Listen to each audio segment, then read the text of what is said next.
Nesse vídeo eu vou falar do episódio 22 de Soul Sono Frieren. Então vamos lá. Finalmente o grupo está reunido de novo. E para mostrar como a hierarquia é uma coisa importante, a Fer já chegou pondo moral no Stark por agir como um vadio.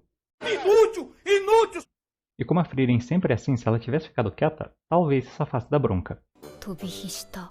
Mas se o teste acabou na noite passada, o que a Fern fez o dia inteiro? Se ela ficou resolvendo o assunto do grupo, eu entendo a irritação. Mas era muito mais fácil ter acordado esses dois, ao invés de ficar tão irritada. Tá bom, pare! Para aplacar a ira do monstro Byaku, antes conhecido como Fern, a Frieren fez uso do seu vasto conhecimento e chegou à melhor solução possível. Alimento. E mais uma vez a Frieren se prova uma mulher de cultura comendo seu próprio peso em carne. E eu achando que não dava para gostar mais da Frieren. É ótimo estar errado. Depois de um bom tempo, o flashback dela tocou novamente em um dos pontos principais da série. As consequências de viver mais que os outros. A Frieren não comeu carne pra caralho só por ser muito bom. Mas para ela, esses lugares não duram muito. Então a Frieren precisa aproveitar esses momentos ao máximo, pelo medo de não ter uma segunda chance. E talvez por ter passado a maior parte do tempo com elfos ou sozinha, ela demorou para entender isso em relação às pessoas. A conversa também fala um pouco sobre legado. A Frieren sabia que mesmo que o Lucker dissesse que o sabor da comida seria sempre o mesmo, com o tempo as coisas mudam. E quando as palavras do Himmel bateram no seu orgulho de chefe, ele prometeu que o sabor da comida sempre seria o mesmo. Até a Frieren percebeu que o Himmel queria criar um lugar onde ela sempre pudesse voltar. Tanto que o restaurante em si não mudou nada em 80 anos. Essa expressão dela mostra todos os seus sentimentos pelas lembranças do passado, e um momento onde um companheiro mostrou preocupação genuína pelo seu futuro. Um exemplo perfeito do que é nostalgia. E depois de tanto tempo, a comida realmente não mudou. Mentiroso! Não pode elogiar! Mesmo com a promessa do Lucker, o sabor da comida mudou. Mas isso mostrou para Frieren que a mudança pode ser boa, já que o sabor estava melhor. E depois desse momento de prazer intenso, a fera irritada estava de bom humor novamente. Mas o sacrifício pode ter sido muito alto. Enquanto isso, a história também deu um pouco de foco para os outros personagens, humanizando ou aprofundando eles.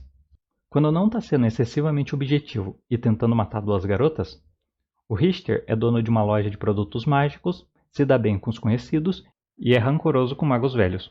Idoso é covarde, rapaz.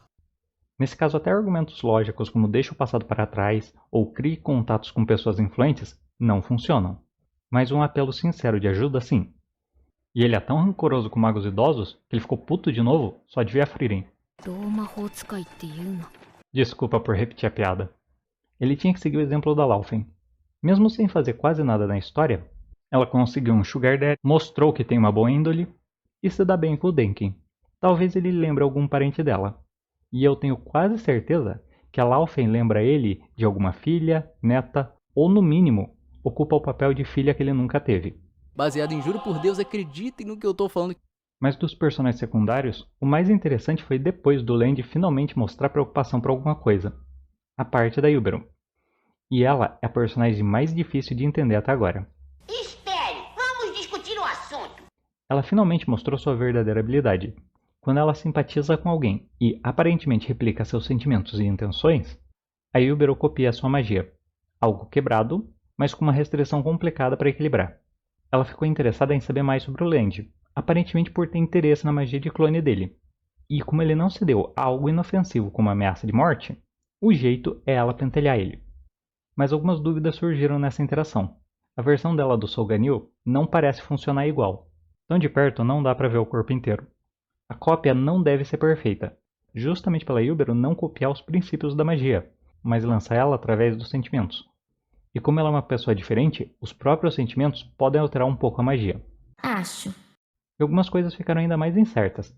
Talvez a magia não se baseie na personalidade das pessoas, mas como ela é influenciada pela imaginação, e a Yuberon realmente acredita nisso, a magia dela e as cópias funcionam assim. Mas como ela acredita nisso, a própria magia dela deve refletir a personalidade. Então, ou ela busca poder e quer entender como as pessoas se tornaram fortes, ou a restrição da cópia representa na verdade que a Yuberon quer entender os outros. Ou não. E enquanto algumas pessoas são um enigma, outras são fáceis de entender. Pela roupa da família e a casa da Laufen, ela parece ser nobre, mas por ser constantemente comparada aos irmãos, ela se tornou alguém mais fechada, e por segurar muita coisa, ela explode fácil. Diferente da Fern, que acumula as frustrações lentamente e explode quando não aguenta mais. E eu sabia que a mediação do Zayn ia fazer falta. Eu também. Considerando o quão infantil ela é nos momentos de raiva, pode ser consequência dela ter amadurecido muito rápido no poder mágico e responsabilidade, sem ter muito tempo para desenvolver o emocional. Ou ela só seguiu o exemplo da mestra. Por isso, em alguns pontos, ela precisa melhorar. Assim como o Stark, que estava rodeado de gostosa e ao invés de ficar feliz, reclamou da situação e instantaneamente o karma atacou. Agora sou eu e você, meu gostoso. Isso. E nesse momento vemos a real maturidade da Fer. Quando alguém que te causou problema no passado, chega parecendo bem mais simpático, passa a mão no seu quase namorado e pede ele emprestado, não se preocupe, essa pessoa só quer caçar uns bichos. Com certeza. E enquanto os homens mostram como somos simples e nos entendemos rápido, o papo das garotas estava tão legal que a Frieren acabou se perdendo em pensamentos. É mentira. Dessa vez foi algo simples, o Himmel explicando mais um dos motivos para ele ajudar as pessoas. Ele queria ser lembrado, mas não necessariamente idolatrado. Apesar de que às vezes parece isso. O importante não é fazer uma diferença gigantesca na vida de todos, mas faça coisas simples que melhore a vida de alguém. Mesmo que isso pareça insignificante e você não marque o seu nome na história, você vai criar boas lembranças. Até abrirem a boca e reinvocarem o monstro Byaku. Cara, mó boca necrosada, velho. A última coisa relevante do episódio foram algumas informações sobre a Zenzi e o exame. Ela não passa quase ninguém, se considera uma pacifista e o próximo desafio é uma dungeon. Então dá para deduzir algumas coisas. A parte da pacifista deve indicar que os candidatos não vão ter que lutar entre si nessa etapa. E talvez dê até para passar pela dungeon sem lutas. Para de corar, velho! Mas considerando que é um teste de alto nível e o próprio Geralt disse que era difícil, isso deve ser quase impossível. Uhul! Talvez eles tenham que atravessar, pegar um artefato ou cumprir uma tarefa. A única coisa que eu tenho certeza é que finalmente veremos um reencontro do melhor casal do anime, a Frieren e o Mímico. Que coisa mais linda. Se você não gostou desse vídeo, não se preocupe. É só mais uma memória inútil.